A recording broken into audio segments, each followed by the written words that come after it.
Akhirnya, Bila memaksa menutup matanya dan berdoa seingat dan sekenanya. Bila memaksa tidur lagi, Bila pun berbalik badan lagi dan tetap saja susah. Dia berdoa, kemudian badannya mulai bisa digerakkan, dan dia akhirnya tertidur pulas. Pagi pun datang. Suara riuh tetangga tenda mulai berkicauan, ingin berburu sunrise.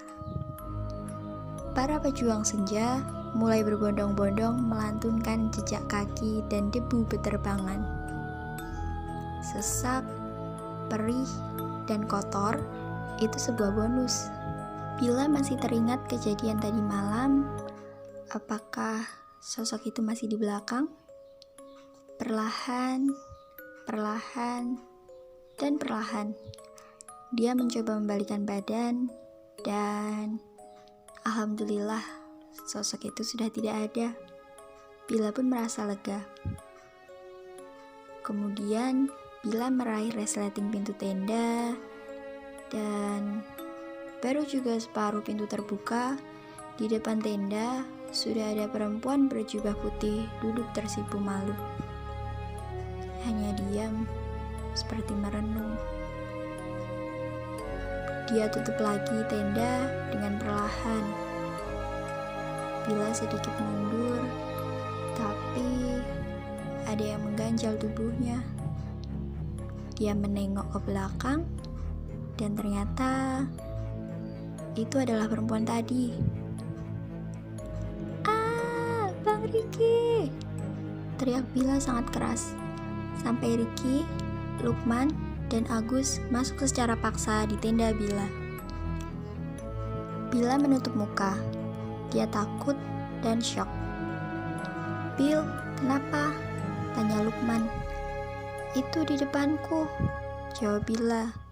"Nggak ada apa-apa, Bil," ucap Riki. "Ya udah, ayo masak. Habis ini naik lagi," ajak Agus.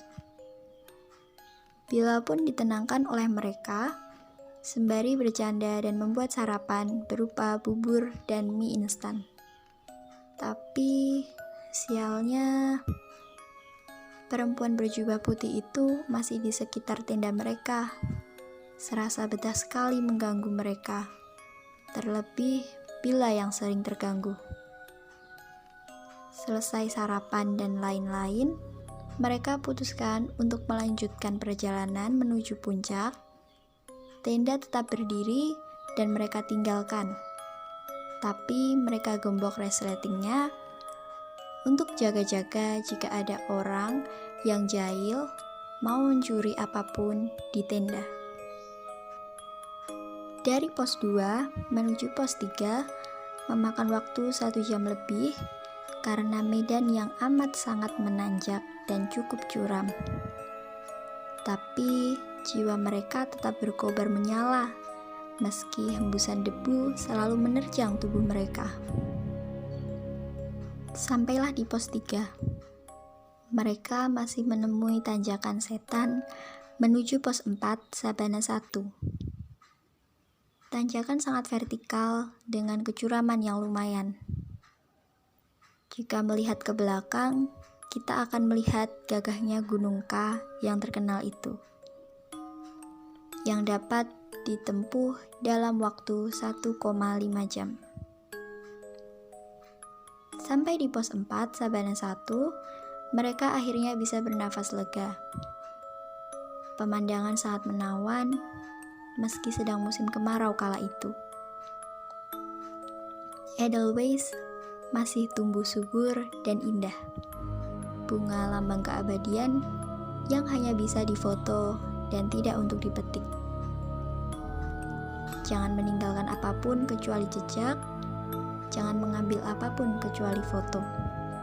Jangan berkata kasar atau sembarangan kecuali berzikir atas kebesaran semua ciptaannya. Akhirnya, mereka di pos 4 bertemu dengan pendaki dari kota es. Mereka mengajak Bila dan teman-temannya untuk bareng menuju puncak. Tapi, lagi-lagi, kita berhadapan dengan tanjakan setan atau sering disebut dengan jembatan setan karena memang setan sekali tanjakan itu. Dari pos 4 ke pos 5, Sabana 2 menempuh waktu 1 jam lebih. Di sana tempat camp favorit juga, tapi cukup mistis dan misterius bagi Bila.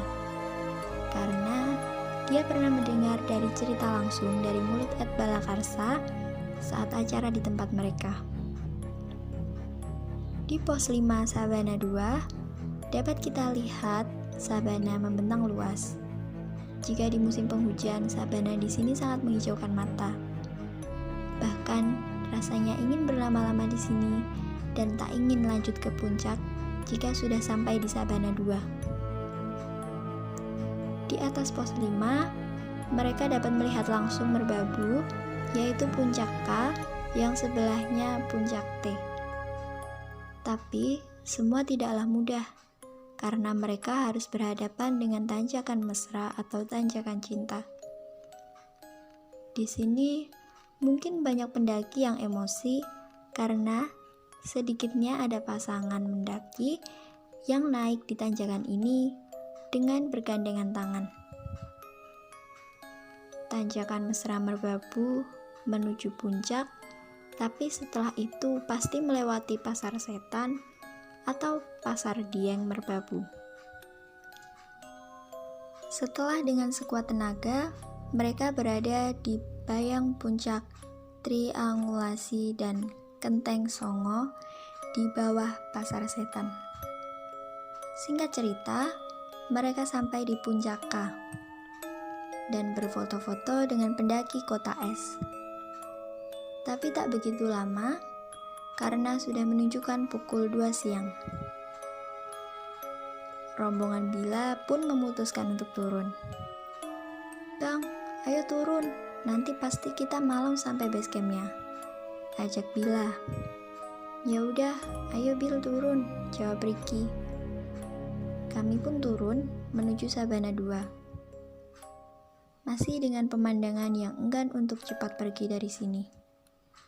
Tapi apalah daya, semua sirna karena ketakutan Bila pada malam hari. Akhirnya, sampailah Bila dan teman-temannya di Sabana 2 pos 5. Mereka meneruskan langkahnya sampai di Sabana 1 pos 4. Mereka mengejarnya agar tidak gelap. Tak terasa, mereka pun sampai di pos 3. Sayangnya, senja mulai mengucapkan perpisahan pada bilik sore hari. Datanglah kembali malam yang mencekam yang Bila takuti. Mereka dengan cepat menuruni pos 3, berbekal pertolongan cahaya senter dari pendaki dari kota es yang bersedia untuk ikut turun bersama mereka. Tapi sialnya, Bila melihat Barong seperti ucapan Ed Balakarsa dari mulutnya langsung. Saat dia melihat, Barong juga di pertengahan dari pos 3 turun ke pos 2. Tapi Bila tak peduli. Bila tetap lari kecil menuruni medan curam ini. Singkat cerita, sampailah mereka di pos 1. Tapi sebelum itu, Bila dikagetkan dengan suara perempuan. "Yang!" Suara panggilan sayang memanggil pacarnya. Bila dengan jelas mendengar suara itu dari belakang mereka. Suara seorang perempuan pendaki dengan langkah tergopoh, muka pucat. Dapat Bila jelaskan, dia adalah pendaki tersesat atau apalah itu. Bila merinding. Bila mempercepat langkahnya dan mereka ternyata sudah disambut dengan sosok itu lagi. Sosok yang mengikuti mereka dari awal perjalanan satu suro di Gunung M. Tamat. Terima kasih buat kalian yang sudah mampir di channel Absolutely untuk sekedar mendengarkan cerita mistis dari part 1 sampai 3. Semoga konten ini bisa menghibur kalian. Oh iya, kalau kalian suka dengan cerita kami, jangan lupa like, comment, share ke teman-teman kalian, and subscribe ya. Sampai jumpa di cerita selanjutnya.